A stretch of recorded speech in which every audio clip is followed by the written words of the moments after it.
Does the same DNA as the Onler run through the veins of the townsfolk? Is there really any connection between Audrey and the Lorax? If so, what would it be exactly?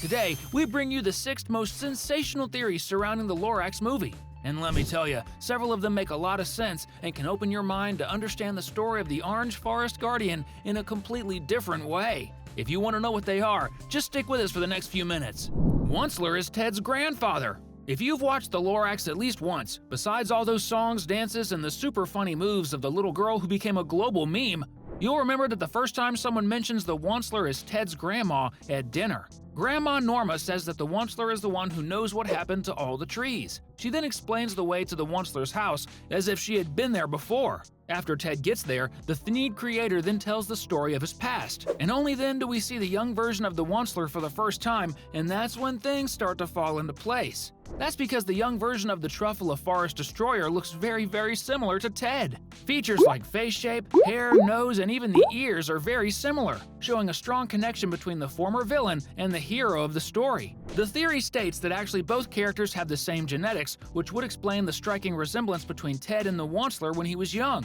In the past, the former villain would have had a relationship with Grandma Norma, and they would have had a daughter, Ted's mother. And this isn't the only hint of blood connection between the two characters. At the end of the movie, when we see the old Onler leaving his house to water the truffle of seedlings, when he opens the door, for a fraction of a second, we can see in the background a picture frame hanging on the wall of the house. If you look closely, you'll notice that in the photo there's a person with dark afro-like hair, somewhat like Grandma Norma's hair might have been when she was the same age as Ted's mother. This would be proof of the connection between the Onler and Norma. And in a way, Ted inherited from the Onler the same determination that the green-suited guitarist had, but which he used for evil. But Ted used that determination for good and finally managed to plant the truffula in the center of Needville. The relationship between Audrey and the Lorax. Throughout the Lorax movie, only 3 people know about the past existence of the trees. The first 2 are of the same age and are quite elderly, one of them being Norma, Ted's grandmother, and the other the Onler, who was the one who cut them down and, according to the previous theory, probably had a very close relationship with Norma. Apart from these 2, the third person is Audrey, who unlike the other 2 is not elderly. On the contrary, she is quite young, and Ted is hopelessly in love with her. But if not even the old man who was startled to hear O'Hare talk about the trees knew what they were like, how could Audrey know so much? Faced with this seemingly unanswerable question arises one of the craziest theories, but at the same time it makes a lot of sense. There is a strong connection between the Lorax and Audrey that no one knows for sure. That's a fact. This would perfectly explain the fact that the orange-haired girl knows so much about how the Truffle of Forests were and how she had so much wildlife. Another point we have to highlight that is totally related to this theory is the fact that throughout the entire story of the film, only 2 characters have orange hair, Audrey and the Lorax, which makes it even more evident that there is a direct connection between the 2. But what would that connection be exactly? From this point, there are basically 2 possibilities. The first would be that Audrey and the Lorax would have some blood connection, as if she were the Lorax's granddaughter or perhaps daughter, just as Ted probably is the Onler's. Although the Lorax is somewhat magical, we know that there are several mythological stories of children who were born between magical beings or gods and humans. In this case, Audrey's family would have originated in this way, which would be a pretty big chance.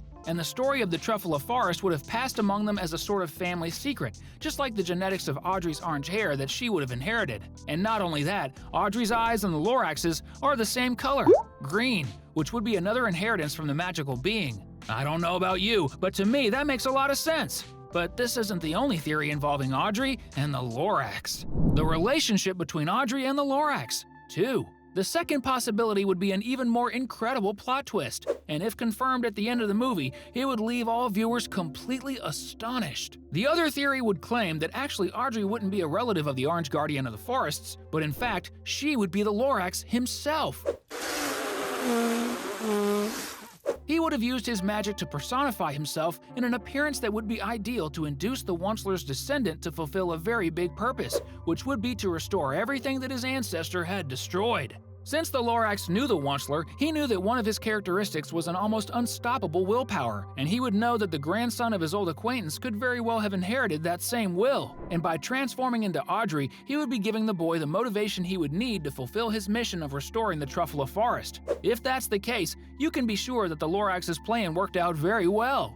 And you, which of these 2 chances do you believe is the most likely? Audrey being a descendant of the Lorax, or her being the Lorax himself? Where does the air sold by O'Hare come from?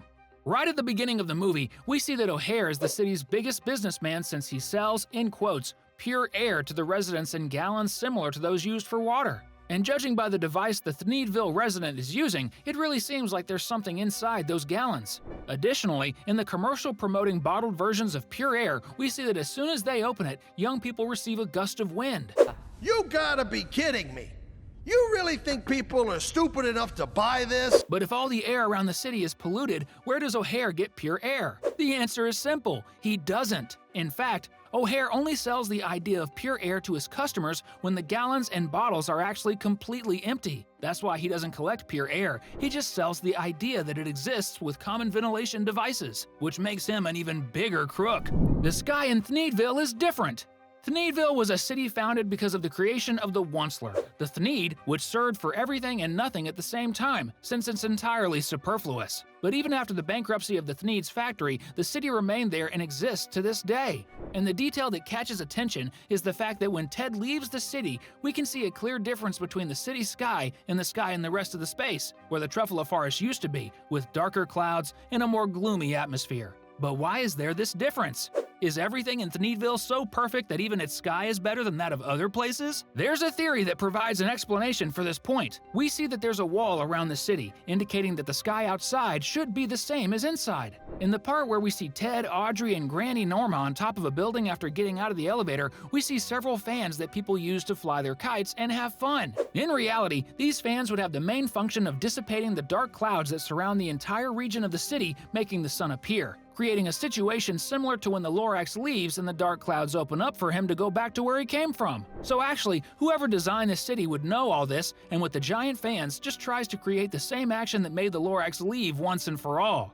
But was it O'Hare who did this? And the answer is, probably not, and we'll explain that in the next theory. Who really rules Needville? O'Hare is the city's most successful businessman. After all, he's the supplier of, in quotes, pure air, as we see his brand spread across various city developments. But he's just a rich man, not the mayor. Yes, in Needville there's a mayor, and there probably are councilors and other representatives of the public power, as we can see behind the air salesman when he climbs on O'Hare's car, the City Hall sign. The theory claims that in reality, the city is controlled by a small group of people who hold public office, and they know absolutely everything that happened in the past and how things are outside. They would have built the wall many years ago, just as they would have created everything in the city without natural materials, creating an illusion and keeping all the inhabitants inside a comfortable bubble that they would have everything they need there. Remember we talked about the giant fans that keep the sky blue in the city? They would have placed those too. In fact, O'Hare would only be a subordinate to them, who would be the people really behind all the hoaxes involving the city, despite the movie implying that everything was done by the short villain, which is actually highly unlikely.